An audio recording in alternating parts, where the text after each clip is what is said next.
हल्के से आंखें बंद करनी है। प्रार्थना बोलेंगे।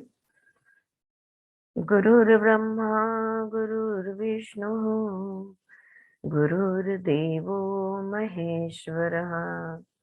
गुरु साक्षात् परब्रह्म तस्मै श्री गुरवे नमः। ओम शांति शांति शांति। So we are on page number 36। तो कल हम लोग ने देखा कि सजगता हमें कौन से स्टेप्स से लेके जाती है। और ये एग्जाम्पल उन्होंने जो खुद का दिया उसके सजगता के हमने स्टेप्स देखे कि कैसे कैसे it began with the book and once again it ended with the book. लेकिन बीच में क्या क्या किताब से शुरुआत हुई, किताब पर खत्म हुआ, लेकिन बीच में क्या क्या क्या कुछ होते गया। मन में, शरीर में, अंदर के जज की आवाज, उसको न सुनने का निर्णय, फिर अपने खुद को अप्रूवल, अप्रिशिएशन, डर कि माँ बाप अपना प्रेम नहीं देंगे तो क्या होगा, फिर वो अनलव्ड चाइल्ड, वो खुद को ही अंदर के बच्चे को करुणा दिखाना, प्रेम दिखाना, और वहां से शांत होकर मन शरीर को बिल्कुल शांत करके फिर से अपना लिखना शुरू करना। तो ये हमने यहाँ तक हमने कल पढ़ा था। आज का साइड हेडिंग है द जज अवॉइड्स रियलिटी। तो ये जो सत्य चित्र जो था, जो दिख रहा था, एक आदमी बैठा आई एम सॉरी, एक आदमी बैठा है चेयर पे, सामने टेबल है, उस पे आधी लिखी हुई किताब है। ये हमें सत्य लग रहा था, लेकिन सत्य कुछ और ही था। वो सत्य के अनेक पहलू थे। तो अभी नेक्स्ट साइड हेडिंग ये कह रहा है कि ये जो पूर्ण सत्य है, ये जज इस पूर्ण सत्य को कभी नहीं देखता। The judge avoids reality. Listening to your judge orients you away from reality. अगर वो अंदर के जज के साथ वाद विवाद करते बैठ जाता ना कि नहीं नहीं मैं आलसी नहीं हूँ, नहीं नहीं मैं डर नहीं रहा हूँ, डिनाइल में चले जाता या जस्टिफाई खुद को करने लग जाता ना, तो वो सत्य कभी नहीं देख पाता। तो लिसनिंग टू योर जज ओरिएंट्स you away from the reality. The जज believes that reality is not safe, it is problematic and will get you into trouble. सत्य को देखना अच्छा नहीं है, इसमें से दुख दिखाई देगा और तुमको तकलीफ होगी। अगर वो अपने बच्चे के अंदर के बच्चे को देख के बहुत ज्यादा दुखी हो जाते, हाँ, तो वो दुख में अगर डूब जाते तो फिर क्या होता। तो ये सोचकर जज उसको रोकने की कोशिश करता है। Many times in your childhood you endured situations that were painful, scary, overwhelming and frustrating. कभी कभी जब बचपन में हमने काफी ऐसे सिचुएशन देखे जहाँ पे दुख होता है, या तो हम डर गए होते हैं या तो हमें पता नहीं चलता कि अब मैं क्या करूं, या आप फ्रस्ट्रेट हो गए होते। Such feelings were hard to tolerate and their impact on you had to be controlled for you to feel safe. तो ये जो बहुत ही ज्यादा डरा देने वाली, जैसे मैंने कहा ना, अंदर का जज हमें पूरी तरह गुस्सा नहीं अनुभव करने देगा।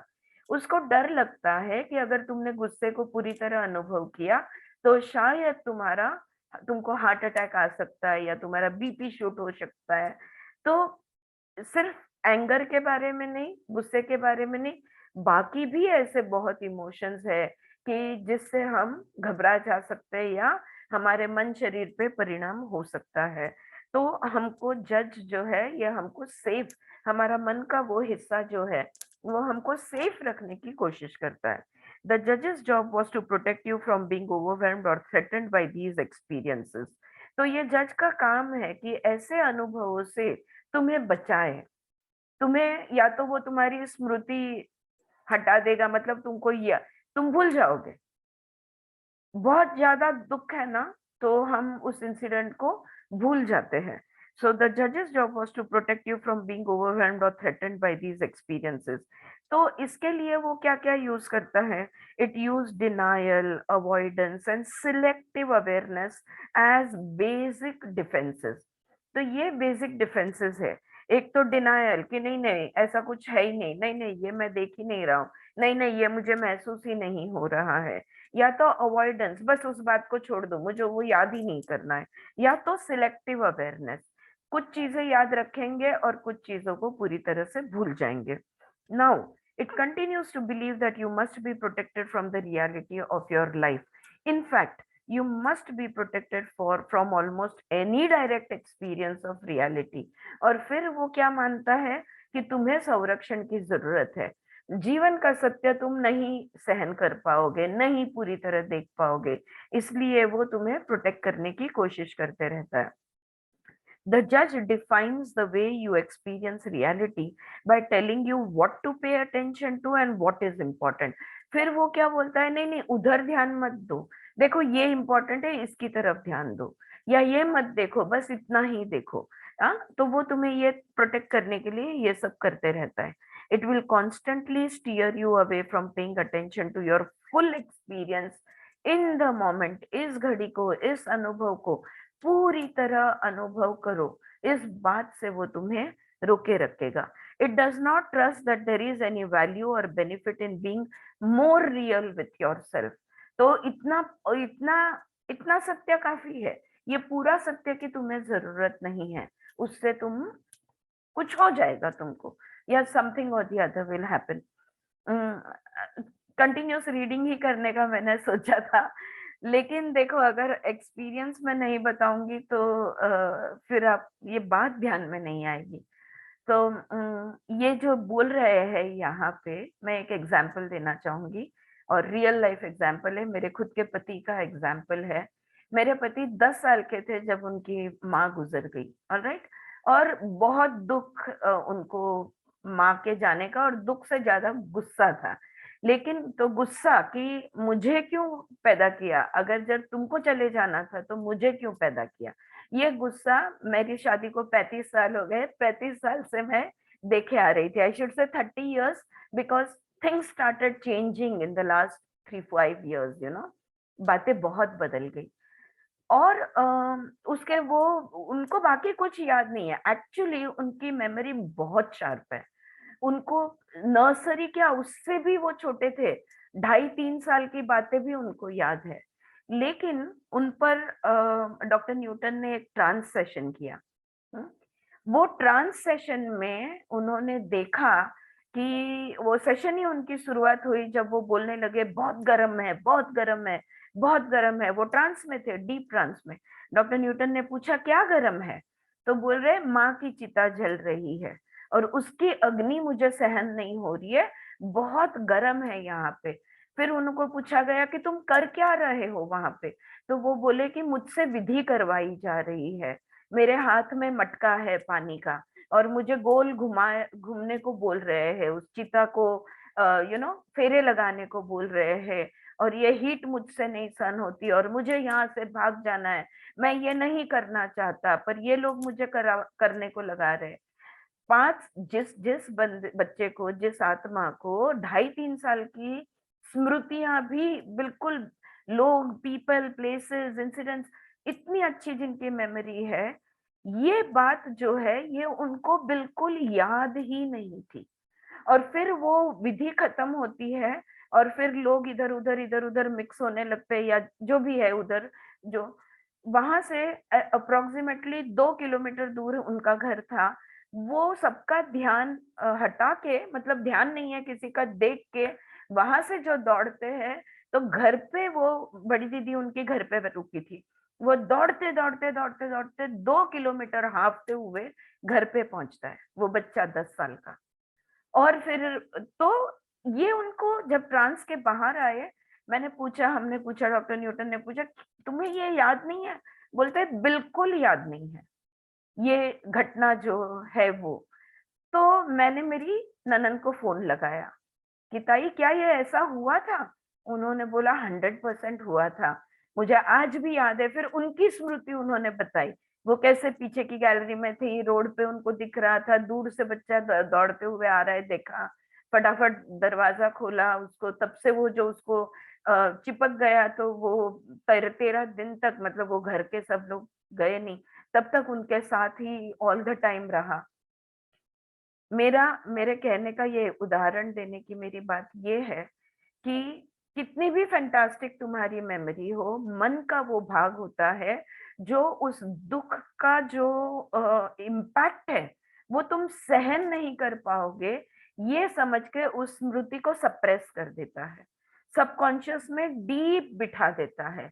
लेकिन देखो, कोई भी स्मृति जो हमारे सबकॉन्शियस में है, वो थोड़ा थोड़ा तो उसका दुख वो फिल्टर होते ही रहता है, और जिंदगी भर तुम्हें उस चीज का दुख गुस्सा ये एक्सपीरियंस में आते ही रहता है, लेकिन समझ में नहीं आ रहा है कि ये कहाँ से आ रहा है। और जब फिर थेरेपी स्टार्ट हुई कि वो जो अंदर का 10 साल का बच्चा है, उसको अब समझाने की, सहलाने की, उसको प्यार देने की, उसको समझाने की, ये सब चीज की अब जरूरत है। या सो इसलिए मैं ये एग्जाम्पल दे रही हूँ कि कैसे हमारे सबकॉन्शियस में जो सबसे ज्यादा दुख वाली बातें हैं वो दबती जाती है। अगर इस जन्म में हमने ट्रांसलेशन करके उनकी मन की बात निकाली नहीं होती, तो शायद यही बात अपने कर्म संस्कार में वो लेके अगला जन्म लेते। पता नहीं कितने जन्म तक वो दुख कहाँ से आ रहा है, सब कुछ तो अच्छा है, I am successful, everything is well, पर ये कहाँ से आ रहा है ये पता ही नहीं चलता। ऑलराइट, सो कहने की बात यह है कि वो अंदर की स्मृति में जाना, उसको समझना, उसको देखना, ये मन हमारा हमको प्रोटेक्ट करता है उसको ऊपर न लाके, क्योंकि तुम वो दुख सहन नहीं कर पाओगे ऐसा ये मन को लगता है, क्योंकि वो तुम्हारी क्षमता लिमिटेड है ऐसा वो उसको लगता है। लेकिन तुम्हारी आत्मा शक्ति ये कितनी ज्यादा अधिक स्ट्रांग है, ये उसके ध्यान में नहीं आता। या सो हर चीज, ये जो अंदर का जज जो भी कुछ करता है, हर चीज बुरी ही होती है ऐसा भी नहीं है, उसका काम है तुमको प्रोटेक्ट करना, तो वो प्रोटेक्ट तो करेगा। Right, so this is what I mean. Okay, ऐसी बचपन की जो हमें याद भी नहीं है, शायद गर्भ अवस्था की कोई घटना होगी जो तुम्हें याद भी नहीं है, और जिसके वजह से तुम्हें ये भाव या इमोशंस या फीलिंग्स कंटिन्यूअसली फील होते रहते हैं। सो it does not judge, it does not trust that there is any value or benefit in being more real with you। उसको लगता नहीं है कि तुम्हें उस चीज को जानने की जरूरत है, लेकिन है। जब तुम्हें डायबिटीज हो जाता है भाई तुम्हारे जीवन में, क्यों तुम्हें प्रेम कम गिर रहा है? सब कुछ तो अच्छा है, सब प्यार भरे संबंध है, कौन सा वो प्यार है, कौन सी वो मिठास है जिसकी तुम्हें तृष्णा है, थर्स्ट है? और वो कहाँ की मिठास है? वो माँ के प्यार का जो जो मिठास चाहिए, वो मिठास जिंदगी में नहीं है। Right, so that becomes the root cause for all the other things that are practically happening in your life. Is it clear? क्या ये उदाहरण बैठता है? या द जज generally recognizes the importance of essential human qualities such as value, strength, peace, compassion, and will. However, it does not believe that you have them innately. It tells you that you must acquire them from the outside through accomplishment and good behaviors. ये जज मन का ये हिस्सा है, वो ये नहीं जानता कि वैल्यू, स्ट्रेंथ, ताकत, पीस, करुणा, विल पावर, ये सब अंदर ऑलरेडी तुम्हारे अंदर है। वो इस बात को नहीं जानता, तो वो क्या करता है, वो तुम्हें कहता है कि अच्छे बिहेवियर से या कुछ कुछ अकम्प्लिशमेंट, अचीवमेंट्स, इसके माध्यम से तुम्हें ये चीजों को हासिल करना होगा, मुझे प्रेम हासिल करना होगा, मेरे अंदर 1000 टाइम्स क्या, अगणित बोलेंगे हम लोग, नंबरलेस अमाउंट ऑफ लव मेरे अंदर है, अनकंडीशनल लव। इस बात को वो बिलीव नहीं करता। वो अभी ये उदाहरण तो चलो क्वालिटीज का है, मैं आपको और एक प्रैक्टिकल उदाहरण देती हूँ। जब भी हमें ठीक नहीं होता हम बाहर दवाई ढूंढते हैं, जब भी कोई बिगाड़ हमारे शरीर में, मन में आता है, तो हम बाहर दवाई ढूंढते हैं। हम ये भूल गए हैं doctor Bruce Lipton, doctor dispenser, कितने सारे मतलब सेल्यूलर बायोलॉजिस्ट से लेके बड़े बड़े डॉक्टर्स हैं जिन्होंने ये प्रूव किया है कि तुम्हारे शरीर के अंदर पूरी की पूरी फार्मेसी है। तुम जो दवाई चाहो वो तुम्हारे अंदर तुम प्रोड्यूस कर सकते हो, लिटरली। लेकिन ये बात ना हमें समझती है, ना हमें महसूस होती है, और ना ही हमें इस बात पर विश्वास है कि मेरे शरीर में अगर कोई बिगाड़, कोई डिसऑर्डर या डिस ईज, अगर अनईज मेरे बॉडी में आया है, तो मेरे शरीर के पास पूरी की पूरी फार्मेसी है। मैं उसको बोलूं कि आप एंटी इंफ्लेमेटरी प्रोड्यूस करो तो मेरा शरीर वो कर सकता है। मैं बोलूं एंटीबायोटिक्स प्रोड्यूस करो तो वो कर सकता है। जो भी मेरे शरीर को जरूरत है, अंदर के अंदर वो अपनी फार्मेसी खोल के जिस हार्मोन की, जिस केमिकल की जरूरत है वो प्रोड्यूस कर सकता है। और ये साइंटिफिकली प्रूवन फैक्ट है। लेकिन क्या हमें इस बात को मानते हैं? प्रूव हो गया है फिर भी नहीं मानते। इसलिए तो दवाई की दुकान सबसे ज्यादा चलती है। यस सुचित्रा।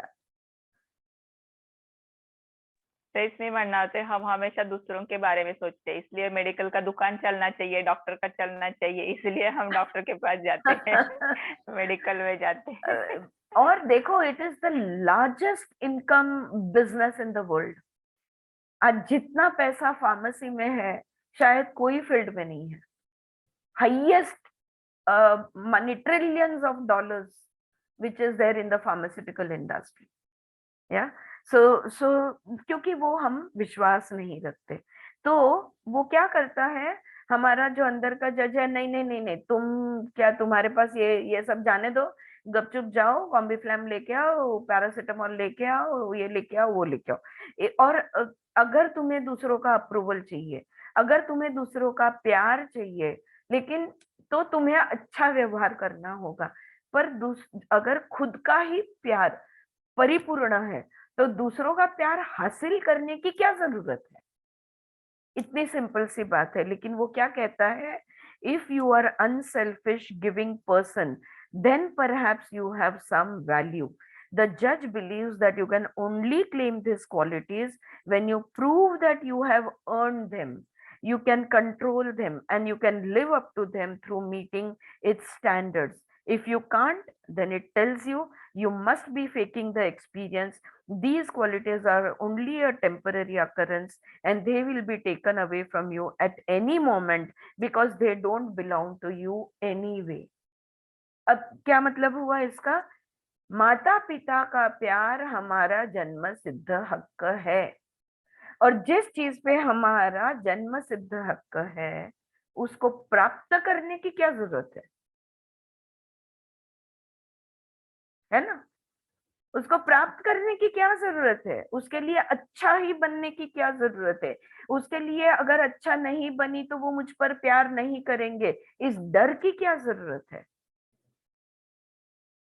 वो तो मतलब श्योर शॉट चीज है। जैसे मेरा नाम आरती है, मैं जानती हूँ, इसमें मेरे मन में कोई शंका नहीं है। तो मेरे माता पिता का प्यार मुझ पर है, मैं क्यों नहीं जानती? इसमें मुझे बेशक विश्वास क्यों नहीं है? Right? So this perspective gives the judge the important job of preparing, instructing, and warning you about what you must do to have access to these basic elements of human experience. फिर ये जज को chance मिल जाता है और वो तुम्हें दृष्टिकोण देता है, और वो तुम्हें तैयार कराता है, तुम्हें इंस्ट्रक्ट करता है, तुम्हें वार्निंग देता है कि ये जो मनुष्य अनुभव है, ये जो अनकंडीशनल लव का मनुष्य अनुभव है, दुनिया बुरी है। क्यों भाई बुरी है? अगर एक अनुभव बुरा होता है तो क्या पूरी दुनिया बुरी बन जाती है? लेकिन उसके बाद तुम्हारा विश्वास हट जाता है और अंदर का जज बोलते रहता है किसी पे विश्वास मत रखो। हाँ, तो ये वो करते रहता है। फॉर द जज these soul qualities are more like rewards और achievements that are desirable but not necessary. ये जज को, इस मन के इस हिस्से को लगता है प्रेम, करुणा, विल पावर, स्ट्रेंथ, वैल्यू, ये सब जो जो आत्म गुण है हमारे, ये इसकी इच्छा रखनी चाहिए, पर इनकी जरूरत नहीं है। भले तुम इनकी इच्छा रखो, लेकिन नेसेसरी नहीं है। द जज believes true nature is an illusion और a myth when it refers to anything other than your body, your personality and your history. तुम्हारा शरीर, तुम्हारा व्यक्तिमत्व और तुम्हारा इतिहास, ये ही सच है। बाकी सब चीजों पे कोई विश्वास नहीं रखना चाहिए, बाकी सब माया है। जबकि ये तीन चीजें छोड़ के जो है वो सत्य है, यही चीजें माया है। तुम्हारा शरीर, तुम्हारा व्यक्तिमत्व, तुम्हारा इतिहास, your body, your personality, your history, this is an illusion because it is all past. लेकिन बिल्कुल उल्टा समझ हमारे दिमाग में है। In order to confront the judge's dominance in guiding and controlling your experience, you must first recognize true nature does exist in you and that it is not the result of your accomplishment or effect in others. मैं कितनी ही दानवीर, शूरवीर, कुछ भी बन जाऊं या न बन जाऊं, मैं कुछ दूं या नहीं दूं, मुझे तो सब कुछ भरपूर मेरे पास आते ही रहने वाला है, क्योंकि मैं खुद परिपूर्ण हूं, क्योंकि मेरे पास बहुत कुछ है। So when you are coming from a place of abundance, then there is no experience of lack. Then everything automatically comes. Abundance like attracts like. Abundance will attract abundance. कोई कमी नहीं पड़ने वाली है। लेकिन अगर इस जज की आवाज, ये जज जहां जहां तुम्हें डोमिनेट करने को देख रहा है, अगर उसे हमें रोकना है, तो पहले हमें ये मंजूर करना होगा कि ये जो आत्म गुण है, ये मेरे अंदर सब कुछ है। यस मीना बहन, बोलो बोलो। इनबिल्ट है, इनबिल्ट है, इनबिल्ट है, ऑलरेडी मेरे अंदर है। इसके लिए मुझे कुछ अलग व्यवहार, अच्छा बनना, ये करना, वो करना, कुछ भी करने की जरूरत मुझे नहीं है।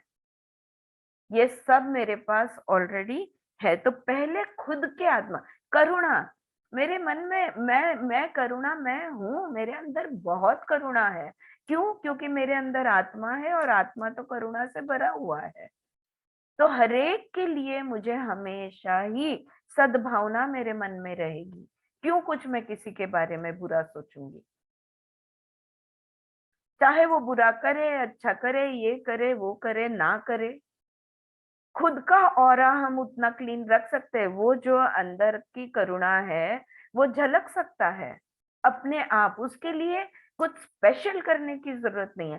किसी प्राणी को बचा दिया, कहीं जाके ह्यूमन राइट्स के लिए नारे लगा दिए, फेमिनिज्म के लिए कहीं लड़के आए, मोर्चे किए, तो ही वो मेरे में है, वरना नहीं है। ऐसा तो नहीं है ना, right? So it is and has always been a part of you. ये तो हमारे अंदर है सब कुछ। You also must see how your जज continuously undermines such an awareness. लेकिन इस सजगता से, वो जो अंदर का, वो मन का, वो डराई हुई आवाज है, वो जो जज है ना, वो हमारा सुपर ईगो जो है, वो हमें इस सजगता से दूर रखता है, अलिप्त रखता है। Then you must call upon specific qualities of your true nature to challenge the way the judge operates. In the example above, awareness, will, strength, and compassion each played a part in breaking the control of the judge on my experience.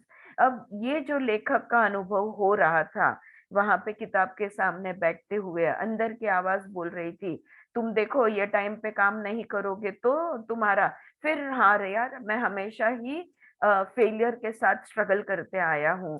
तो फिर बाद में वो सोचा कि क्यों मैं failure के साथ स्ट्रगल करता हूँ। जब मैं छोटा था, मुझे ऐसे लगा कि अगर मैंने अच्छे नंबर नहीं लाए या मैंने अच्छा नहीं किया, तो मेरे माता पिता मुझ पर प्रेम नहीं करेंगे। तो अंदर का वो डरा हुआ बालक जो है, वो उन्हें दिख गया।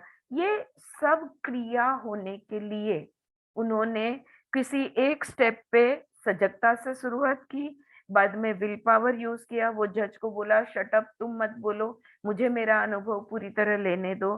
फिर उन्होंने ताकत दिखाई सत्य को देखने की कि हाँ ये मैं डरा हुआ बच्चा हूँ, और फिर उस बच्चे के लिए करुणा यानी कॉम्पैशन, यानी जो आत्म गुण थे इनका उन्होंने यूज किया एक एक स्टेप पे इस जज को शांत करने के लिए।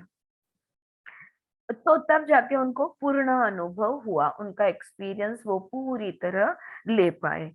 As you recognize and develop your contact with these aspects of your humanness that lie deeper than habit, preference and early conditioning, you will you will discover an alternative guidance and support system that is grounded in a more fundamental sense of reality. तो जब तुम ये पहचानोगे, ये जानोगे कि ये सारे आत्म गुण हम सबके अंदर है, मेरे अंदर ये सारे आत्म गुण है, और ये जो गुण है ये मेरी आदतें, मेरे प्रेफरेंस यानी मुझे क्या अच्छा लगता है क्या नहीं, और मेरा बचपन का जो भी मुझ पे किए गए संस्कार जो है, कंडीशनिंग जो है, इससे ज्यादा स्ट्रॉन्ग है मेरे आत्मा गुण। जब मैं ये पहचानूंगी कि ये गुण हम सब में है तो मेरे में भी है, और ये बाकी सारी चीजों से बहुत ज्यादा स्ट्रॉन्ग है, ये जब ध्यान में आएगा तो हमारे पास एक अलग सा इनर सपोर्ट सिस्टम हम तैयार कर पाएंगे। इनर गाइडेंस, एक्चुअली मैं इसको कहूंगी विजडम या विवेक बुद्धि। फिर ये मन कभी हाँ कभी ना, ये छोड़ देंगे हम, और हर बार हम लोग हर चीज को ऑब्जेक्टिवली देखेंगे, विवेक के साथ देखेंगे। जो जैसा है वैसा देखने का एक सिस्टम हमारे अंदर डेवलप होते जाएगा, और जिससे हम सत्य में, हम जीवन का सत्य हम जी पाएंगे। So with each of the aspects of true nature presented in this book, you will see that the judge has common and familiar ways of trying to minimize, undermine or attack that quality. तो ये जो गुण हमारे अंदर है, ये आप अगर खुद को ऑब्जर्व करोगे तो आपके ध्यान में आएगा कि इन गुणों को कम दिखाने की कोशिश,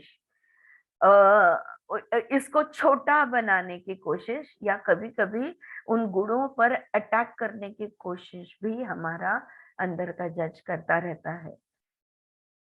फॉर एग्जाम्पल, अगर तुम खुद को कह दो कि मेरे अंदर बहुत विल पावर है, अगर समझो आज तुमने डिक्लेयर कर दिया, ये किताब पढ़ी है और ये हमने सुना है और पढ़ा है, तो आपने डिक्लेयर कर दिया नहीं नहीं मेरा विल पावर बहुत अच्छा है, और फिर देखो कितनी शंकाएं मन में उभरती है।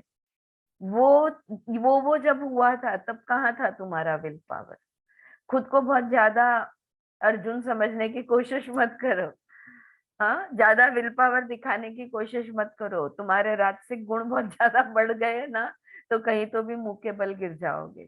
तो ऐसे अनेक अंदर का जो जज है वो तुम्हारे उस स्टेटमेंट को, अब मुझे बताओ कल मैंने जो आपके पास करवाया, I love forgive and accept myself, I love forgive and accept myself, क्या ये तुम्हारे मन ने मंजूर किया? हाँ, इमीडिएटली हमारा मन मानेगा नहीं, शब्द रहेंगे, शब्दार्थ को कबूल करेगा, लेकिन उसका एहसास पूरी तरह नहीं लेगा। खुद को मैं कैसे माफ कर सकती हूँ, खुद पे प्रेम कैसे कर सकती हूँ, और खुद का स्वीकार जैसी है वैसी, अच्छी बुरी जो भी है, कैसे कर सकती हूँ? समय लगता है। हाँ, वो बात मन में नहीं उतरती, कर तो लेते हैं, टैप भी कर लेते हैं और वाक्य भी बोल लेते हैं, लेकिन really really do I love myself, do I forgive myself, do I really accept myself the way I am? इस बात पे वो सवाल उठाते रहता है, कुछ दिन तक उठाएगा, बाद में उसको स्वीकार करना होगा, तुम उससे स्ट्रांग बन जाओगे, और सच में वो प्यार, वो क्षमाशीलता और वो स्वीकार, लव, फॉरगिवनेस एंड एक्सेप्टेंस, ये तुम्हें एहसास होगा। जी चारू जी। कल कल रात को मुझे नींद नहीं आ रही थी, तो 1 2 1 2 श्वास के ऊपर ध्यान दे के तो थोड़ी देर में आ गई थी आ नींद गई तो नींद, क्या बात है, 9 ये बजे तक जाग रही थी। हाँ, लेकिन इट वर्कड, आपके लिए काम कर गई वो आइडिया, है ना।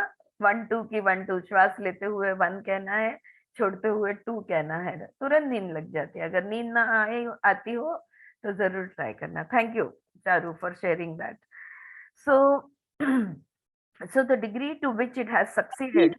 एक क्वेश्चन है तो हाँ जी। आज ये तुम हमारा बात करी ने हम्म हिंदी में बोलती हूँ, हम्म लेकिन हम लोग जब भी प्राणों पे ध्यान करते हैं ना हम्म सोते समय, तो जल्दी नींद नहीं आई। मैं इस ऐसा अनुभव किया, एक्सपीरियंस हाँ, किया। क्योंकि चले बातें चले चित्तम, वो जैसे मन में विचार आते जाएंगे तुम्हारा श्वास बदलते रहता है। और क्या हो जाता है, और एक बात मैं बताती हूँ कि इसलिए उस श्वासों पे बहुत प्रैक्टिस लगती है उस बात को। वरना क्या होता है कि श्वास रेगुलेट करने लगते हैं हम अनकॉन्शियसली, और जब ऐसा धीरे से श्वास ले रहे हैं और धीरे से श्वास छोड़ रहे हैं, जब उसको रेगुलेट करने, जब whenever you pay attention to your breath, you unconsciously you will try to regulate your breath, and that is tiring। 1 minute में थक जाते हैं। 4 8 श्वास को रेगुलेट होने करने में प्रयत्न लगता है। अगर सिर्फ ऑब्जर्व करो जैसा है वैसा, अगर उसको सिर्फ ऑब्जर्व करो तो फिर नहीं तकलीफ होती है। नहीं मतलब क्या हुआ, जब हाँ ऑब्जर्व करके सोते हैं ना तो हाँ। प्राण ऊर्जा इतनी बढ़ जाती है ना, तो नींद नहीं आती है। तुम्हारा ऑक्सीजन लेवल्स तुम्हें एकदम जागरूक कर देता है। हाँ, ऐसा हुआ। ऑल राइट, तो ये वो मैं वो क्वेश्चन था मतलब। Okay okay, I get it, all right. But yes, practice से होता है when you observe your breath. तो मीना जी का यह अनुभव थोड़ा सा यूनिक है कि उनकी वो इतने जागरूक हो जाते हैं कि उनको बाद में नींद नहीं आती। दैट कैन नियमाला हैपन। अपवाद येते, नियमाला अपवाद. नियमाला अपवाद. किंवा त्यांची जागृत अवस्था एवढी जागृत आहे की त्यांना जाग करून टाकते. So, with each quality, we will look at common ways your judge, I'm sorry, the sentence before that. The degree to which it has succeeded in cutting you off from your true nature is the degree to which you are dependent on it as a substitute for those lost qualities. So, with each quality, we will look at common ways your judge attacks you from activating that capacity, and in contrast, specific ways that capacity helps you to eliminate the need of the जज। तो हम अभी ये practice करेंगे कि हर जो आत्म गुण है, हर गुण को ये जज कैसे इसकी क्षमता को कम करने की कोशिश करता है, और उसको शॉर्ट सर्किट करने यानी उसको उसकी इस कोशिश को नाकाम करने के लिए हम क्या कर सकते हैं, ताकि हमारा जज पे हमारा जो डिपेंडेंस है, ये डिपेंडेंस धीरे धीरे कम होते जाए। ऑलराइट फ्रेंड्स, यहाँ पे ये सेकंड चैप्टर खत्म होता है और मैं अभी प्रैक्टिस पढ़ने वाली हूँ, द रियलिटी ऑफ ड्राइविंग। तो हर चैप्टर के एंड पे जैसे वो प्रैक्टिस देते हैं, ये तीसरे चैप्टर का ये तीसरा प्रैक्टिस है। पहले पढ़ लेते हैं, समझ लेते हैं, और उसके बाद होमवर्क होगा इसका। Practice the reality of driving. Okay, this practice encourages recognizing some of the different facets of reality in the experience of traveling in a car. It can be done anytime you are driving or riding in a car and are not fully occupied with the driving or in some other way. It is a good practice for deepening your contact with reality. अब ये इस बार की जो practice है, ये car चलाते वक्त या कार में ट्रैवल करते वक्त, अगर ट्रैफिक बहुत ज्यादा है, तुम्हें रोड पे ध्यान देने की जरूरत है, तो प्लीज ये तब नहीं करना। और जब रास्ता खुला है या आराम से जा रहे हो, और सबसे बेस्ट ये रहेगा कि जब तुम सिर्फ प्रवास कर रहे हो, तो जब हम ट्रैवलिंग करते हैं तब करने वाले ये स्टेप्स है। टोटल उन्होंने 5 स्टेप दिए हैं। पहला स्टेप है put your attention on the external physical reality of the car, the road and the larger environment. तो सबसे पहले अपना ध्यान आजू बाजू में ले जाओ।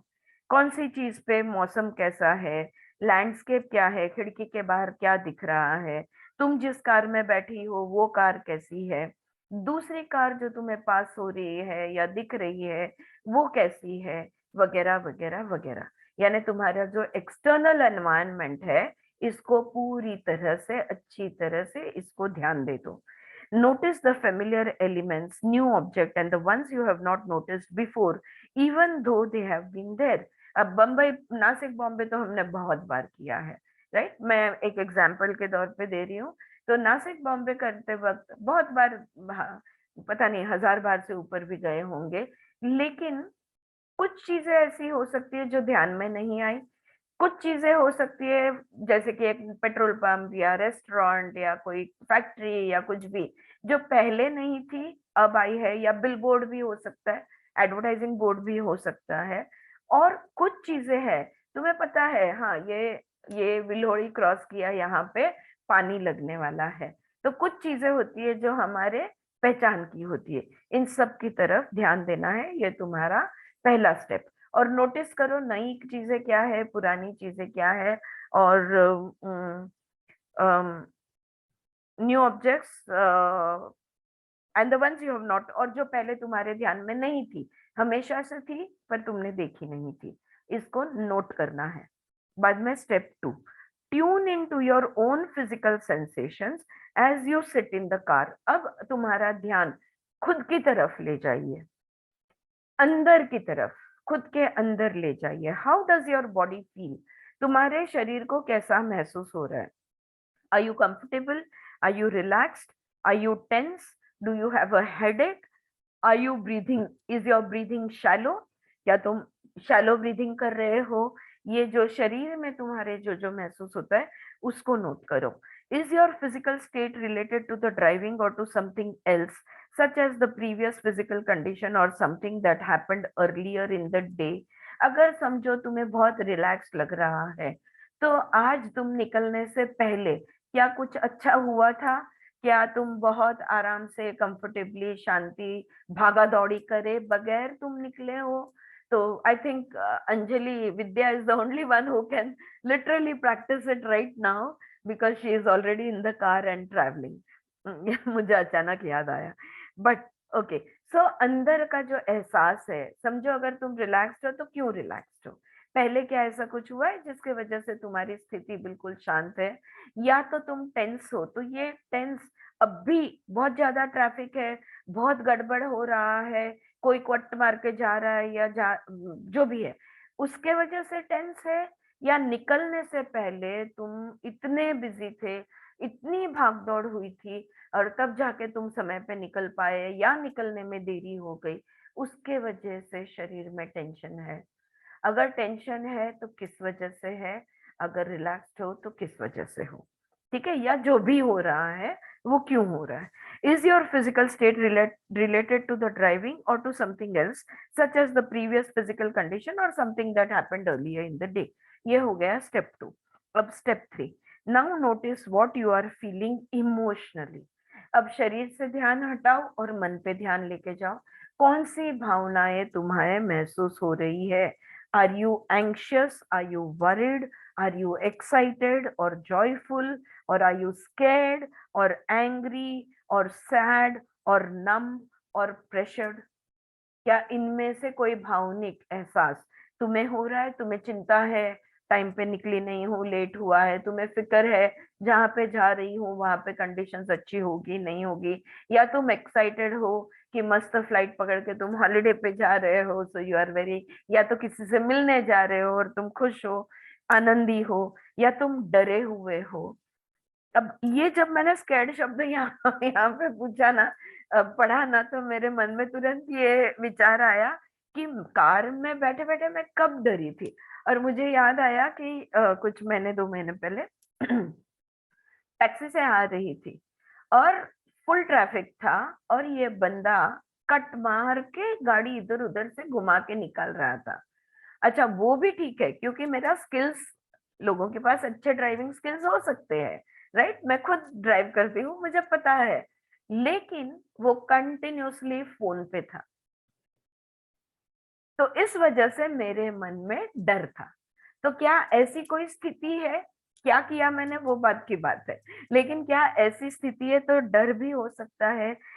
या तो जहाँ जा रहे हो उधर के का डर हो सकता है, या गुस्से में हो सकते हो, या दुखी हो सकते हो, या प्रेशराइज तुम्हारा फीलिंग हो सकता है. Is this a continuation of an emotional state that you had before getting into the car or as a reaction to your experience of driving? जैसे मैंने अभी जो उदाहरण दिया वो ड्राइविंग एक्सपीरियंस में महसूस हुआ वो इमोशन, लेकिन हो सकता है तुम निकलने से पहले ही ऐसा कुछ घटित हुआ हो जिसके वजह से इसमें से कोई तो भी इमोशन तुम्हें फील हो रहा हो, चिंता तुम्हें फील हो रही हो क्योंकि ऐसी कोई चीज हो. हाँ, कि अगर यहाँ पे जाना तो है पर घर में कोई है जिसकी फिक्र है, पर अभी ये जाना भी है, तो वो तो कोई चीज जो पहले से थी जिसके वजह से तुम्हें वरी फील हो रहा है. Is it clear? Is this step clear? Right. So this was third step. Now the fourth step. Let yourself focus on the content of your mind. अब और सूक्ष्म जाएंगे. पहले बाह्य नजर डाली, फिर शरीर पे नजर डाली, फिर मन में झांक के देखा. अब हमारे विचारों में हम जाएंगे. क्या है मेरे मन में, कौन से विचार आ रहे हैं? You may have noticed this content coming in as you paid attention to the 3 previous facets of your reality, or you may have noticed your mind, the judge, explaining what you were experiencing, what it means, or what to do about it. अब ये जो विचार है, जैसे तुमने शरीर को observe किया, मन को ऑब्जर्व किया, भावनाओं को देखा, आजू बाजू में देखा, ऑलरेडी ये विचार तब तुम्हें स्टार्ट हो गए होंगे. तो ये ही विचार तुम कर रहे हो, ये तुम्हारे ध्यान में आ सकता है, या तो तुम्हारा अंदर का जज तुम्हें कुछ एक्सप्लेन करते हुए कि नहीं नहीं देखो, तुमने ऐसा नहीं सोचना चाहिए, भगवान पे भरोसा रखो, प्रार्थना करो, जप करो, या तो फिर शांत हो जाओ, अपने सांसों पे ध्यान दो. जो भी वाक्य तुम्हारे दिमाग से गुजर रहे हैं उसके तरफ ध्यान देना. What are you thinking about? किस चीज के बारे में तुम सोच रहे हो? Are you preoccupied with something as you drive? तुम ड्राइव करते हुए या ट्रैवल करते हुए ये किसी भी चीज पे ध्यान नहीं है, और कोई और ही बात है जिसने तुम्हारे मन को पकड़ा हुआ है और वो थॉट्स आ रहे हैं. Does your thinking stop your awareness of the other facets of the reality of driving? तुम जानते हो कि तुमने बाहर ध्यान देना है, फिर शरीर को ध्यान देना है, फिर भावनाओं को देखना है, फिर विचारों को, लेकिन तुम ये कुछ भी नहीं कर पा रहे. तो वो कौन सी चीज है, वो कौन से विचार है, वो किस चीज के बारे में है जिसकी वजह से ये तुम नहीं कर पा रहे हो? अगर ऐसा है तो उसको भी ध्यान देना है. और पांचवा स्टेप है, having checked in with these 4 dimensions of your personal reality, take a look at how your experience of driving changes, if at all. अब फाइनली सूक्ष्म सूक्ष्म होते होते फाइनली जो भी तुम्हें रियलाइज होता है तुम्हारे शरीर के बारे में, मन के बारे में, भावनाओं के बारे में, आजू बाजू की जगह के बारे में, विचारों के बारे में, इससे तुम्हारा अनुभव क्या बदला? अगर तुम्हारी सांसें शैलो, शॉर्ट हो रही थी तो क्या वो डीप एंड रिलैक्स होने लगी, या जो भी है, क्या तुमने तुम्हारे शरीर के स्नायु को ढीला छोड़ दिया, शिथिल छोड़ दिया और तुम रिलैक्स हो गए? ये हुआ या नहीं हुआ? Is it possible to hold all the dimensions in your awareness at once? मन को भी देखो, शरीर को भी देखो, बाहर भी देखो, विचारों को भी देखो. क्या ये सब कुछ एक साथ तुम कर पाते हो? What happens then? अगर ये सारी बातें एक साथ तुम्हारे जहन में आ जाती है, अगर तुम्हारे ध्यान में आ जाती है, फिर क्या हुआ? फिर what happened then? Do you feel more or less comfortable? क्या तुम कम या ज्यादा कंफर्टेबल बने? More or less expanded? क्या तुम्हारा विस्तार हुआ या नहीं हुआ? More or less in control? Overwhelmed, tense, relaxed, open, awake? इनमें से कौन सी चीजें तुम्हें महसूस हुई? राइट? तो ये तुम ट्रैवलिंग करते वक्त लेने वाला एक अनुभव यहाँ पे उन्होंने हमको लेने को कहा है. किन किन चीजों को ध्यान देना है? पहले एक्सटर्नल एनवायरनमेंट को, दूसरे स्टेप में अपने शरीर को, तीसरे स्टेप में अपने इमोशन को, चौथे स्टेप में हमारे थॉट्स को, और पांचवे स्टेप में ये सबको ध्यान देने के बाद हमारे अंदर क्या कोई बदलाव आया? कौन से स्तर पे आया? सारे स्तर पे आया, मन में भी, शरीर में भी, सब कुछ ही हर एक लेवल पे हमें फर्क दिखा या नहीं दिखा, जो भी है ये नोट करना है। आप में से कोई ट्रैवलिंग अभी अगर करोगे आज कल परसों में, और अगर तुमने वीकेंड है और इन बातों को अगर तुमने नोट किया और अगर तुम लिख पाए, तो हम सब जानना चाहेंगे। We would like to know your experience, what it was. Huh? I request you all to share it with me. Is this third exercise clear? Answer me, friends. Yeah. बिल्कुल क्लियर है, right? Yes, yes. Suchita. લાસ્ટમાં છે ને આરતીબેન, લાસ્ટમાં જે શ્વાસ વખતનું કીધું ને તમે કે લાંબો શ્વાસ ટૂંકો શ્વાસ ઈ કરવાનો છે કે ખાલી એને જોવાનું કાંઈ છે? કરવાનું નથી. હમ. आखा एक्सरसाइज में, पूरे एक्सरसाइज में किधर भी कुछ नहीं करना है, सिर्फ Last में- देखना है। लास्ट में भी फिर देखना है, हाँ, कि कुछ बदलाव, only observation, nothing else. All right, if this is clear we will move on to chapter 4। हाँ, चौथे चैप्टर पे हम जाते हैं, लेकिन वो चैप्टर स्टार्ट होने से पहले फिर से फ्रैंक और सू की कहानी पर हम वापस आते हैं। हाँ, हमने देखा था फ्रैंक ने अपने चेहरे को ऑब्जर्व किया था, अपने बाल और उसके डिम्पल्स और ये और वो और उम्र और क्या क्या उनके मन में विचार आए थे, और आखिर में वो आलसी है, दाढ़ी न करने का उन्होंने निर्णय लिया क्योंकि शनिवार है और नहीं करेंगे तो चलेगा, और उनके मन ने कहा कि तुम ऐसे ही आलसीपना करते रहो। तो आगे अभी क्या हुआ उनका हम देखेंगे। एंटरिंग द किचन, तो वो बाथरूम से निकले, फ्रैंक और किचन में गए। Entering the kitchen, Frank notice the dirty dishes from yesterday on the counter and in the sink. Kitchen में जाते उनको ब्रेकफास्ट बहुत पसंद था, तो उन्होंने सोचा आज तो मस्त ब्रेकफास्ट करूंगा, लेकिन किचन में जाते ही उन्होंने देखा कि कल रात के सारे बर्तन ऐसे ही पड़े हैं, सिंक पे भी है और किचन स्टैंड पे भी है, सारे बर्तन धोने के बाकी है। उनका मन बोल उठा, Why didn't she clean up last night? अरे इसने कल बर्तन क्यों नहीं घिसे?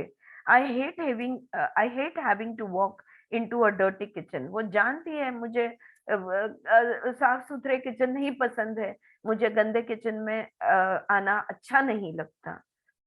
Well, she did make dinner for us, you know, पर जाने दो, खाना तो उसी ने तो पकाया था। I think it was your turn to clean up. उनका अंदर का आवाज कह रहा है, एक्चुअली उसने खाना पकाया था, तो बर्तन धोने का काम तो तुम्हारा था, तुम्हारा टर्न था बर्तन धोने का। It's your own fault. हाँ, हमारे भारतीय संस्कृति में अभी भी नहीं होता, लेकिन फॉरेन कंट्रीज में होता है कि आज मैं खाना पकाऊंगी, तुम बर्तन घिसो, कल तुम खाना पकाओ, मैं बर्तन घिसूंगी। राइट, वहां पे कोई servants as such everyday basis पे नहीं होते। Well, she did make dinner for us, you know. I think it was your turn to clean up. It's your own fault you were up till 1 in the morning watching TV and were too tired to do anything after that except go to bed. तुम्हारी ही गलती है, 1 बजे तक TV देखते बैठे और उसके बाद बर्तन धोने की ताकत नहीं थी तो जाके सो गए। You waste so much time in front of that tube. तुम ना टीवी के सामने बहुत वक्त जाया करते हो, वेस्ट करते हो टीवी के सामने, ये उनके मन ने कहा। Frank turned on the hot water and began rinsing the dishes, using his hands to make sure all the food was wiped off and then stacking them in the dish rack. फिर Frank ने साबुन लिया और बर्तन साफ करने लगे। फिर मन बोला, you know you are suppose to use soap and a sponge. तो वो हाथ से जो जूठा खाना था या जो प्लेट पे होता है ना, तो वो हाथ से वो बाजू में कर रहे थे और फिर उसको घिसने के लिए ले रहे थे। तो उनके मन ने तुरंत बोला कि तुमको पता है ये हाथ से नहीं करना है, तुमने साबुन और स्पंज से ये काम करना है। Someday you are going to get sick. Direct हाथ यूज करते हो ना, किसी दिन देखो तुम बीमार गिरने वाले हो। So shut up you old turd face, I will do what I want to do. तो उन्होंने अपने मन को ही मुड़कर कहा कि तू चुप बैठ, मेरे को जो करना है वो मैं करूंगा। तो देखो कितनी छोटी सी बात में भी मन टोकता है कि तुमको पता है कि ये हाथ से नहीं करना है, ग्लव्स पहनो, सोप और स्पंज यूज करो, लेकिन तुम ये कर रहे हो, तुम बीमार गिरोगे। तो उल्टा उसको, तू चुप बैठ यार, मैं ऐसे ही करने वाला हूँ, I do what I want, मुझे जो चाहिए वो मैं करूंगा। ये अंदर ही दोनों के खुद से खुद की बात। As he cleaned, Frank could feel the tension in his jaw that seemed to add to the pain in his neck. और जैसे वो बर्तन धो रहे थे, उनके ध्यान में आया कि उनका जो जॉ है, जो जबड़ा है, ये उन्होंने टाइट धरा हुआ है। हम जब भी टेंशन में होते हैं, हम जबड़े को टाइट कर देते हैं, और जॉ टाइट धरने के वजह से उनके गर्दन का जो पेन है ये बढ़ गया है। His chest felt constricted and he was tight in the shoulders. और उसके छाती में भी एक टाइटनेस उनको महसूस हो रहा था, और कंधे भी उनके टेंशन में थे। As his inner agitation increased, he began to worry about breaking a dish. और जैसे अंदर से तनाव बढ़ते गया, उनको डर लगा कि मेरे हाथ से एक आधी डिश सटक के टूट जाएगी। अंदर की आवाज बोली, अंदर का जज बोला, hey what are you so uptight about, इतना क्या टेंशन ले रहे हो, get a grip on yourself and relax, जरा खुद को कंट्रोल में कर लाओ और थोड़ा रिलैक्स हो जाओ। ये अंदर की बात ने, अंदर के आवाज ने कही। ये आवाज सुनते ही, at that, Frank stopped putting both hands on the edge of the sink with the water still running and took a deep breath. तो अंदर से आवाज आई ना कि इतना क्यों टाइट हो रहे हो, टेंशन को रिलीज करो, थोड़ा रिलैक्स हो जाओ। तो उन्होंने बर्तन धोना छोड़ दिया, मतलब रुक गए, और वो किचन स्टैंड को पकड़ के, वो सिंक के एज को पकड़ के वो खड़े रहे, और उन्होंने लंबी सांस ली। He moaned to himself as he exhaled. और सांस छोड़ते हुए अपन करते हैं ना, जैसे हम, तो वैसे उन्होंने ऐसी सांस छोड़ी। He couldn't seem to focus his thoughts or clear his head. क्या सोच रहा हूँ, उनका थॉट्स फोकस नहीं हो रहा था, और उनका उनका उनके विचार, मतलब वो फोकस नहीं कर पा रहे थे जो भी चल रहा था उस चीज को। he couldn't seem to focus his thoughts or clear his head. जैसे कि दिमाग ना ऐसे धुंधला गया है और सोच नहीं पा रहे। Finally he straightened up, shut off the water and walked to the kitchen door. फिर वो सीधे हो गए और उन्होंने पानी बंद कर दिया, और वो किचन के दरवाजे तक गए। He opened it and stepped out into the sun on the porch. दरवाजा खोल के वो बाहर, जो बैक डोर से निकलते हैं ना हम, किचन को लग के बैक डोर, उसके बाद जो पोर्च होता है या गैलरी होती है जैसे ओपन स्पेस, वहां पे वो चले गए। Letting his robe fall open and the warm air touch the skin all over his body. तो ये करते हुए उन्होंने जो अंगरखा पहना था, वो रोब जो पहना था, वो खुल गया, और वो खुल के बाहर की हवा जो है वो उनके पूरे शरीर पे उनको महसूस होने लगी। He shivered as the warmth clashed with his jagged nerve endings. और उनको वो कंपा गए, क्योंकि वो हवा एकदम शरीर को लगी ना, तो वो थरथरा गए। Slowly he began to relax as his body bathed in the sunshine. तो वो धूप की गरम नहीं, लेकिन उबदार हवा जो उनको महसूस हो रही थी अपने स्किन पे, वो जैसे वार्मथ और महसूस होने लगी, तो वो धीरे धीरे धीरे धीरे रिलैक्स होने लगे। His closed eyes gazing upwards. और उन्होंने धूप के सामने खड़े रहकर अपनी आंखें बंद कर दी, और बंद आंखों के पीछे वो ऊपर की तरफ देख रहे थे। अंदर से फिर आवाज आई, you know some neighbour is going to see you out here naked. अब वो रोब के अंदर उन्होंने कोई कपड़े पहने नहीं थे, तो अंदर की आवाज आई, कोई आजू बाजू वाला है ना, कोई बाजू वाला तुम्हें ऐसे नंगा खड़े देख लेने वाला है। It's your exhibitionism again. तुम्हें ये बहुत पसंद है। हाँ, एग्जिबिशनिज्म मतलब कोई कोई लोगों को अच्छा लगता है खुला घूमना। हाँ, उसको जैसे कि खुद को एग्जीबिशन पे डाला हो, इस तरह से खुला रखना कोई कोई लोगों को अच्छा लगता है। फ्रैंक को वो अच्छा लगता था, तो अंदर से आवाज, ये बुरी बात है, कपड़े हमेशा पहने हुए होने चाहिए, ये एग्जीबिशनिज्म तुमने करना नहीं चाहिए। You just want someone to see you. Actually तुम चाहते हो कि कोई तुम्हें ऐसे नंगा देख ले। ये बात सुनते ही Frank had to open his eyes and check to make sure that the bushes and the fence blocked him from the neighbor's view. फिर ये बात सुनकर उन्होंने अपनी आंखें खोली और आजू बाजू में देख लिया कि कोई मुझे देख तो नहीं पा रहा है। they did, but now it was hard to relax. Okay. Frank had to open his eyes and check to make sure that the bushes and the fence blocked him from the neighbor's view. हाँ, तो उनको ध्यान में आया कि जो भी झाड़ी है या उनका जो फेंस है, हाँ, उसमें से कोई उन्हें देख नहीं पा रहा है, बट फिर भी अब वो रिलैक्स नहीं हो पा रहे. He wrapped his robe around him and stood surrounded by the trees in the sunlight. उन्होंने अपना जो अंगर का था, जो रोब था, इसको बांध ले लिया, लपेट लिया, और वो जो झाड़ों में से आने वाली धूप थी, वो धूप खाते हुए वो वहां पर खड़े रहे.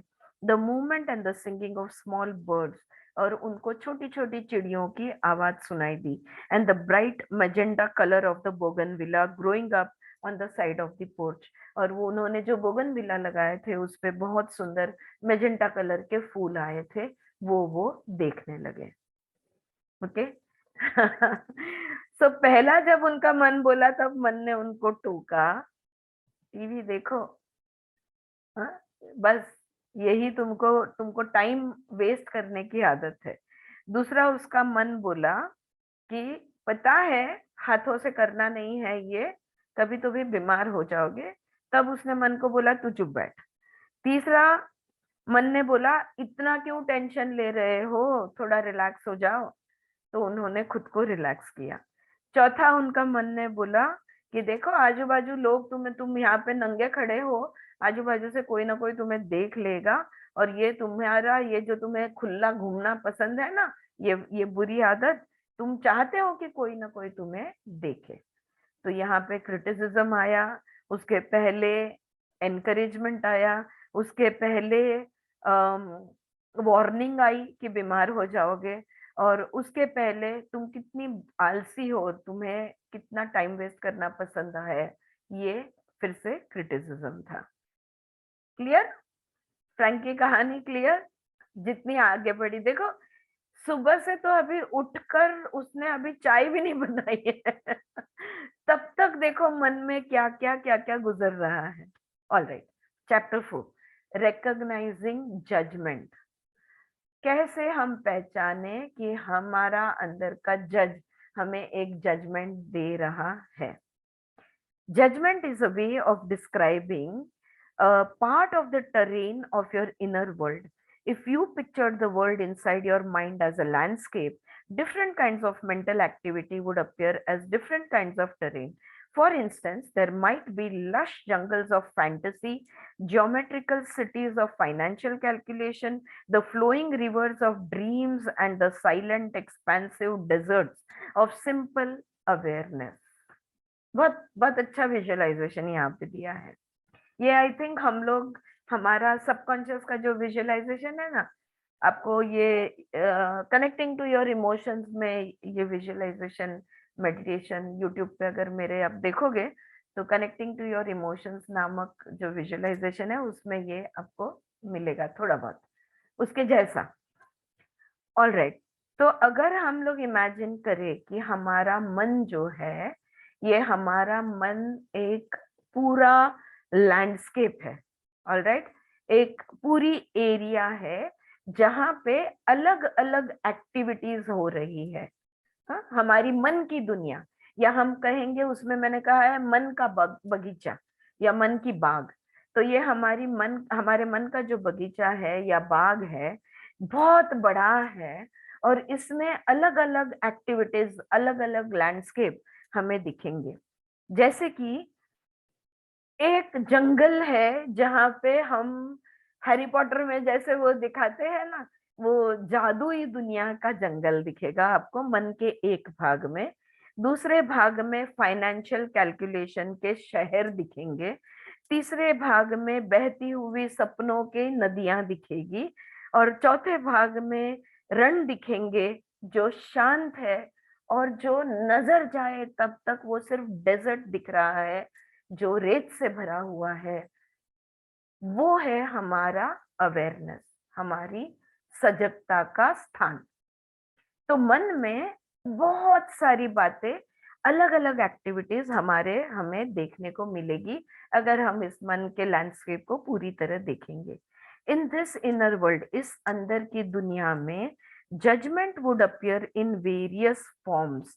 हाँ, तो इस अंदर की दुनिया में जो हमारा माइंड जजमेंट देता है ये अलग अलग रूप धारण करेगा, जैसे कि such as the old familiar neighbourhood of your childhood unchanged and lifeless. बचपन का वो घर, बचपन का वो जहां पे तुम बड़े हुए थे वो स्थान तुम्हें दिखेगा जो बहुत जाना पहचाना है, और पर वहां पे पूरा एम्प्टी है, मतलब इट इज लाइफलेस, कोई नहीं रहता अभी वहां पे। हाँ, जिंदगी जैसे कि वहां पे है ही नहीं। हाँ, इट्स जस्ट वो हमारे बचपन का वो बचपन की वो जगह जहाँ पे हम बड़े हुए थे, खाली है पर बहुत जानी पहचानी है, ये दिखेगा। और the surrealistic freeways that move you quickly from one place to another but never let you get off except for gas and food because all exits are permanently under construction। या तो तुम्हें हाईवेज दिखेंगे मन में, और ऐसे expressway freeway expressway जहां पे तुम्हें सिर्फ पेट्रोल या खाने की जगह मिलती है, पर उतर नहीं सकते तुम कहीं भी। पता है ना आपको, फ्रीवे पे एक्सप्रेसवे पे एग्जिट्स नहीं होती है, और जो एग्जिट्स है भी वो परमानेंटली अंडर कंस्ट्रक्शन है, इसलिए तुम इस एंड से स्टार्ट करोगे तो तुम्हें दूसरे एंड पे जाना है, बीच में उतरने की कोई जगह नहीं है। और या तो तुम्हें ये दिखेगा the set of a Hollywood movie where the surroundings appear impressive and desirable but have no substance or reality। जैसे हॉलीवुड का सेट होता है, हमारा रामोजी फिल्म सिटी या गोरेगांव फिल्म सिटी, हाँ, जैसे फिल्म के सेट होते हैं ऐसे सेट दिखेंगे जो दिखने को तो बहुत मनमोहक है पर झूठे हैं, कोई काम के नहीं है, सच्चे नहीं है, उसको कोई सच्चाई नहीं है। ये अलग अलग रूप में हमें ये चीजें महसूस होती है हमारे मन के अंदर की दुनिया में। Now judgement is a central element for your inner dialogue. अब ये हर एक चीज, वो हमारा बचपन का घर, वो हमें हाईवे पे एक्सप्रेसवे पे खुद का होना, उतरने को जगह नहीं है, जैसे कि तुम एक रोलर कोस्टर पे हो और रुक ही नहीं रहा है, या तो फिर सपनों की दुनिया, ये जो अलग अलग दुनिया हमारे मन की दुनिया में जो अलग अलग चीजें हमें देखती है, हर चीज से हम जो जुड़ते हैं ये डायलॉग के माध्यम से जुड़ते हैं, अंदर का संवाद होता है, the way you talk to yourself. हर एक चीज जैसे हम देखते जाते हैं, खुद के अंदर ही अंदर संवाद स्टार्ट हो जाता है। जैसे बचपन का बचपन की जगह अगर याद आ जाए, कितना अच्छा था, हमने यहाँ पे कितने मजे किए, या तो ये कितना हॉरिबल जगह थी जहाँ पे मैं बचपन में रहती थी, मैं कभी नहीं वहां जाना चाहती या जाना चाहता हूँ। तो ये इनर डायलॉग स्टार्ट हो जाता है। From that point of view it is second nature to you, so close to you that it is hard even to become aware of its existence। और हमें ध्यान में भी नहीं आता कि हर चीज के बारे में हम जजमेंट दे रहे हैं। अगर एक्सप्रेस वे दिख गया, तुरंत अंदर की आवाज खुद को ही हम कहते, क्या कोई रास्ता नहीं है, क्या हम ऐसे ही भटकते रह जाएंगे। तो ऐसे अलग अलग अलग अलग बातें हम अंदर ही अंदर करते हैं। So I talk to myself, फिर खुद से बात करते हैं। आई रैशनलाइज, फिर explain, justify, question, doubt, evaluate, scold, gossip, confess, all kinds of things. देखो अंदर ही अंदर हम सारे जजमेंट देना, रैशनलाइज करने लगते हैं। अरे नहीं नहीं, ये तो इतनी बुरी जगह पे मैं पैदा हुआ और इतनी गंदी जगह पे मेरी जिंदगी की शुरुआत हुई, लेकिन नहीं नहीं, उसी के वजह से तो आज मैं जो हूं सो हूं। रैशनलाइजेशन। एक्सप्लेन, अगर तुम्हें सपने देखते हैं तो क्या सपना देखना थोड़ी ना बुरा है, सपने देखेंगे तब तो उसे सच कर पाओगे। एक्सप्लेनेशन। जस्टिफाई, हाँ, अगर जस्टिफिकेशन, जो भी तुमने अगर कोई एक्शन की है तो तुम बोलोगे नहीं नहीं ऐसा था इसलिए मैंने ऐसा किया, या सवाल पूछोगे क्यों मेरी जिंदगी में ये ऐसा हुआ, या क्या ये एक्सप्रेसवे से उतरने के लिए, ये जो जिंदगी का रोलर कोस्टर, क्या कोई रास्ता नहीं है, क्या मैं इस पर से उतर नहीं सकता, ये पूछोगे। या तो तुम शंका लोगे, ये जो भी मुझे याद आ रहा है सच में वो ऐसा ही था, या तुम इवेल्युएट करोगे कितना अच्छा है या बुरा, या डांटोगे खुद को, या तो गॉसिप करोगे, या तो कन्फेस करोगे कि देखो तब ये हुआ था, तो खुद को एक कन्फेशन दोगे। ऐसे अनेक चीजें, अनेक जजमेंट के अलग अलग रूप, अलग अलग बातें कंटिन्यूअसली मन के ही अंदर उसी के लैंडस्केप पे खुद से खुद हम करते रहते हैं। Why should I make a big deal about judgment? तो ये जजमेंट के बारे में मैंने इतना क्यों सोचना है? It seems natural, and even when someone else judges you, if it is in the familiar terms you use with yourself, you assume that it is a part of life to be expected. तो ये judging जो हो रहा है, इसमें अभी आप पूछोगे बुरा क्या है? ठीक ही तो है, इसको इतना ध्यान देने की क्या जरूरत है? अगर अगर वो बातें, जो भी जजमेंट हो रहा है, शंका हो रही है, सवाल पूछे जा रहे हैं, एक्सप्लेनेशन दिए जा रहे हैं, रैशनलाइज किया जा रहा है, जस्टिफिकेशन दिए जा रहे हैं, अगर ये सब अगर हो रहा है तो ये तो जानी पहचानी चीज है, ये तो होता ही है, जिंदगी ऐसी ही होती है। वही अगर वही जजमेंट कोई और भी मुझे दे दे तो भी ठीक ही तो है, ऐसा ही तो है, ये हम सोचेंगे। लेकिन however, there is a good reason to isolate this part of your inner process. क्यों हमने सजगता से इस बात को देखने की जरूरत है? ये अंदर हमारे जो भी अलग अलग अलग अलग चीजें हो रही है, इसको ध्यान देने की जरूरत है। बहुत अच्छा कारण है जिसके जिसके वजह से हमने ध्यान देनी होगी। Self judgment is perhaps the greatest source of inner suffering and discontent. खुद को ही जो अंदर ही अंदर हम जज करते हैं, इसकी के वजह से हमें दुख होता है और हमें असंतोष महसूस होता है। कोई कोई बातें दुख, कोई भी बातें हो, जस्टिफिकेशन हो, डाउट हो, क्वेश्चनिंग हो, वो हमें दुख दे जाती है। तो एक तो दुख होता है और दूसरा असंतोष हमें बहुत महसूस होता है।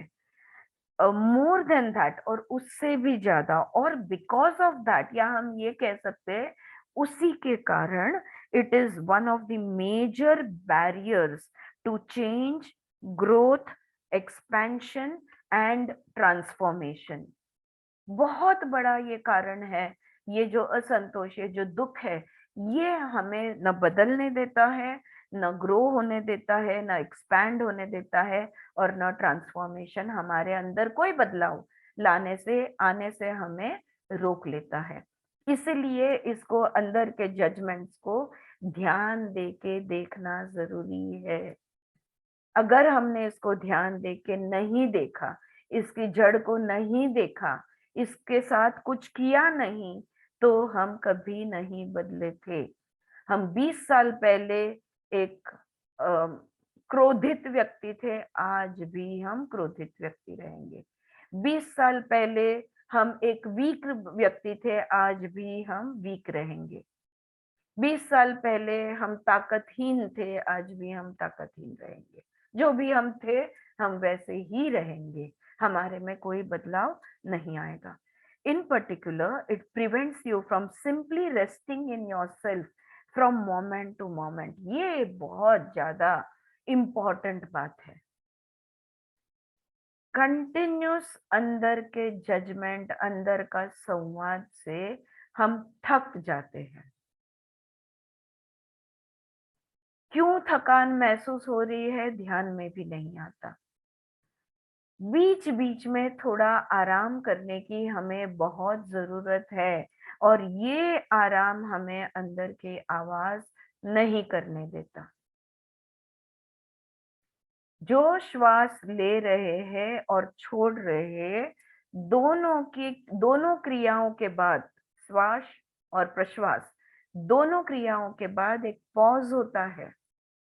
सांसों को भी आराम की जरूरत होती है, तो क्या हमको आराम की जरूरत नहीं है?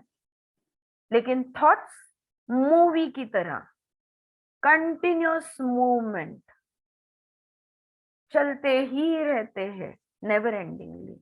हमें आराम ही नहीं मिलता। Presumably, you have picked up this book because you have recognized that judgment has a negative impact on you. शायद तुमने ये वाली किताब ही पढ़ने के लिए इसलिए चुनी है क्योंकि तुमने अपने अंदर के जजमेंट को पहचाना है और तुम ये समझ गए हो कि इसका दुष्परिणाम तुम पर हो रहा है, ये तुम्हारे पे बुरा परिणाम कर रहा है। This chapter will focus on recognizing the activity of judgment and seeing how it works in your inner life. तो ये वाला जो चैप्टर है, ये थर्ड चैप्टर या fourth chapter, I am sorry, या फोर्थ चैप्टर, ये जो फोर्थ चैप्टर है, यहाँ पे हम ये जजमेंट की जो क्रिया है ये कैसे चल रही है और हमारे अंदर ही अंदर, मन के अंदर ये बातें कैसे काम करती है, ये हम सीखने वाले हैं। फर्स्ट, अ प्रिलिमिनरी डेफिनेशन, लेकिन पहले व्याख्या करते हैं। जज की व्याख्या हमने देखी थी, याद है? अब जजमेंट की व्याख्या हम करेंगे।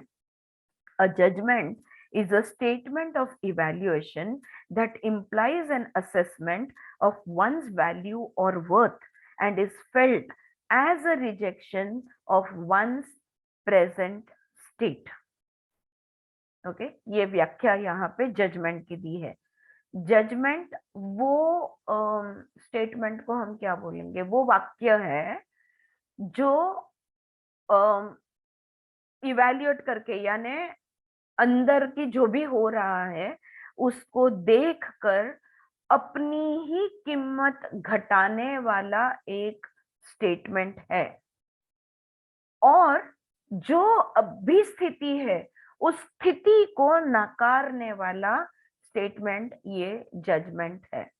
तो जजमेंट जो हमारी अभी की स्थिति है उसको नकारता है, इवैल्यूएट करके जो अनुभव हो रहा है उसकी कीमत घटा देता है और उस अनुभव को नकारता है, उससे ध्यान हमारा हटा देता है। तो हमें पूरा अनुभव, हमारी अभी की जो स्थिति है, प्रेजेंट स्टेट जो है, इसका कंप्लीट एक्सपीरियंस हमें नहीं लेने देता।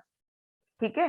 Here present state can refer to an emotion or feeling, a particular behavior, a bodily experience, a self-image, or an idea about yourself, whatever the central elements are of your immediate experience. ये जो अभी की तुम्हारी स्थिति जो है, ये भावनिक हो सकती है या शारीरिक हो सकती है, या तुम्हारा वर्तन हो सकता है, या तो तुम्हारे खुद के बारे में जो तुम सोचते हो वो हो सकता है।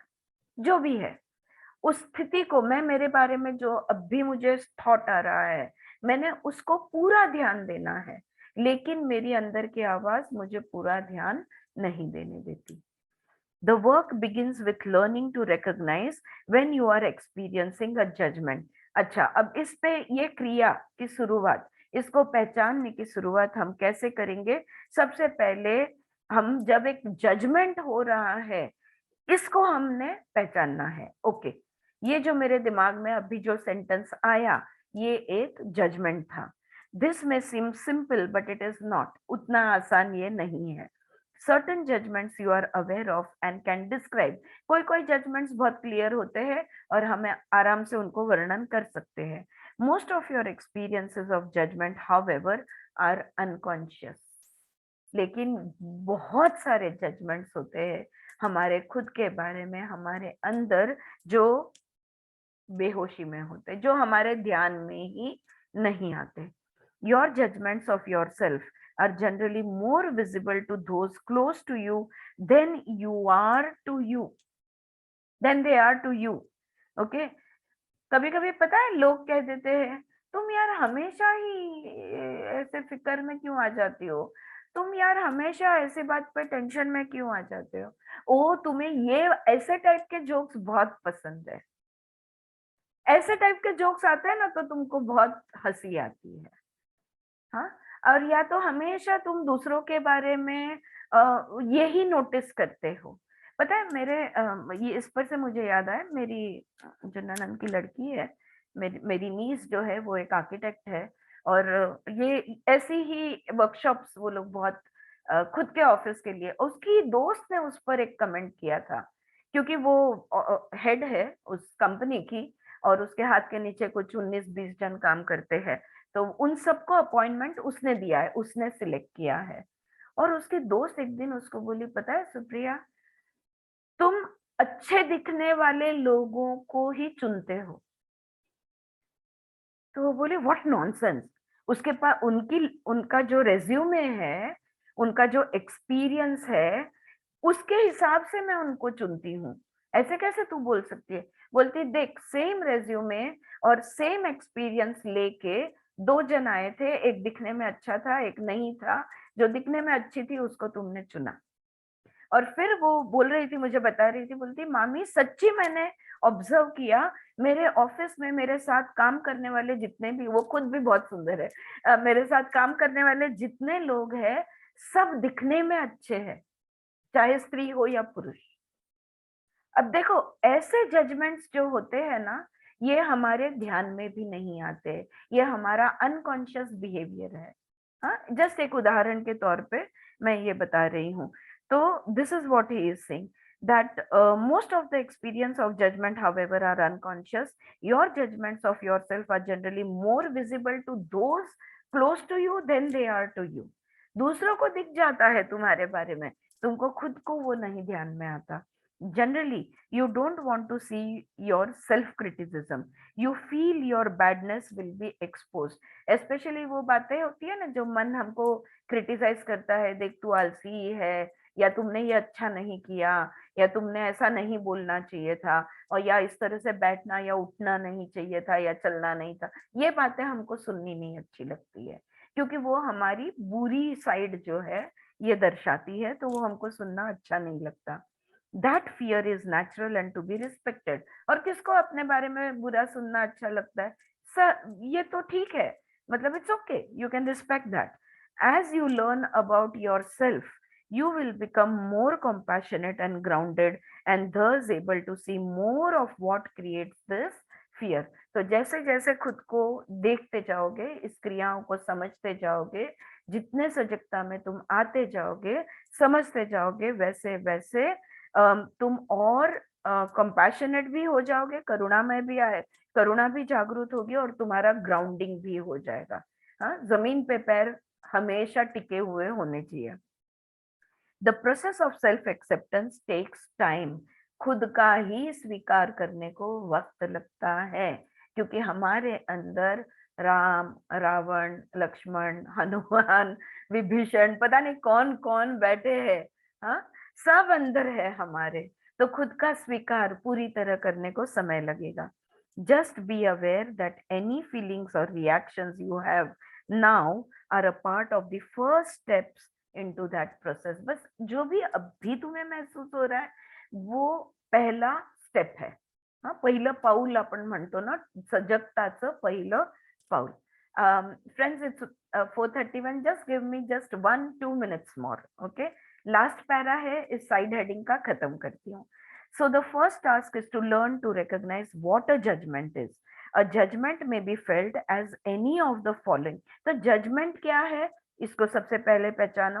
और वो जजमेंट क्या क्या हो सकता है? वो क्रिटिसिज्म हो सकता है, वो कंडेमनेशन हो सकता है, वो एक गाइडलाइन हो सकता है, वो मोटिवेटर हो सकता है। जैसे उस दिन कोई बोल रहा था ना, अंदर की आवाज हमें एनकरेज भी करती है, तो एनकरेज करने वाला भी हो सकता है, अक्यूज करने वाला भी हो सकता है कि तुमने ये किया, तो वो अक्यूजेशन भी हो सकता है। एडवाइस भी हो सकता है, यार ऐसा मत करो, ये करो तो अच्छा रहेगा। रिजेक्शन हो सकता है, सजेशन, क्वेश्चन, प्रेज, तारीफ भी अंदर की आवाज करता है, ये सब हो सकता है। It may come from another person और from inside your own mind. ये सारी बातें कोई और तुम्हें कह जाए या तुम्हारे खुद का तुम्हें रियलाइजेशन हो और तुम्हारे खुद के ध्यान में आए। however you interpret its intention and whatever its source, you are affected by it in a particular way that makes it fall under the heading of judgment। उसका ध्येय कुछ भी होने दो या तो उसका जड़ कहीं भी होने दो, यानी मूल उसका कहीं भी होने दो, लेकिन है तो आखिर में वो एक जजमेंट। ओके, अच्छा होने दो, बुरा होने दो, कुछ भी होने दो, आखिर है क्या? Judgement. To see this more clearly, it helps to reduce the implied content of the statement or a question to a single declarative sentence। इसी के लिए हमारा जो भी भाव है, जो भी महसूस हो रहा है, या तो वो शब्द कौन से यूज किए हैं उस जजमेंट में, जो भी शब्द यूज किए हैं, एक बात है कि वो डिक्लेरेशन होता है, उसको उस डिक्लेरेशन के रूप में जानना या पहचाना। फॉर एग्जाम्पल, एक यहाँ पे ये खत्म होता है, मैं एक एग्जाम्पल आपको देती हूँ। जैसे कि तुमने टीवी पे के सामने देखा, कितना टाइम वेस्ट किया, यह तो तुमने दाढ़ी नहीं की, लेकिन कहने की बात क्या है कि तुम आलसी हो। So ultimate statement is what? That you are, it is a declaration that I am lazy, I am a couch potato। ये अल्टीमेट उसका डिक्लेरेशन होता है। तो जो भी कुछ जजमेंट के स्टेटमेंट्स दिमाग में आएंगे, जो भी कुछ देखोगे तुम, उसको एक सेंटेंस में उतार दो और पता चल जाएगा कि तुमने खुद के बारे में एग्जैक्टली क्या कहा है। Is it making sense, my dear friends? ये जो बात कर रहे हैं, क्या ये पटता का तुम्हाला? परफेक्ट है, परफेक्ट परफेक्ट है, बिल्कुल। Yes, this is exactly what goes on. और हम जानते भी नहीं है कि हम खुद को क्या क्या समझते हैं। तो खुद से पहचान धीरे धीरे करवाने वाले हैं ये लेखक, दिख रहा है ये किताब। ऑल राइट, ओके फ्रेंड्स, आज फ्राइडे है। ऑपरेशन चालू છે માઇન્ડ નું। हाँ, माइंड નું मेडिटेशन चालू है। ऑपरेशन चालू है, contemplation. Yes, we will all have to चिंतन मनन करना होगा, मन की ही बातों पे चिंतन मनन करना होगा। बिल्कुल, ऑपरेशन चल रहा है, सब खोल के देख रहे हैं। जैसे वो मोटरसाइकिल के एक एक पार्ट अलग करते हैं ना, वैसे माइंड के सारे। हाँ, पोस्टमार्टम, बिल्कुल exact word. Yes, wonderful friends. किसी को कुछ कहना है? यहाँ पे हम रुकेंगे और वीकेंड है। नेक्स्ट वीक में मैं हो सके तो I will put in one meditation. कर ही लेंगे अपन एक मेडिटेशन, आधे घंटे का तो भी ले ही लेंगे। कब लेंगे देखेंगे, इस चैप्टर को खत्म। हरिओम उन्नति। अरे कोई बात नहीं, फिर कभी, इट्स ओके। या और कुछ कहना है? All good, shall we stop here? रुके? हाँ, thank you so much everybody, enjoy the weekend. I will see you on Monday.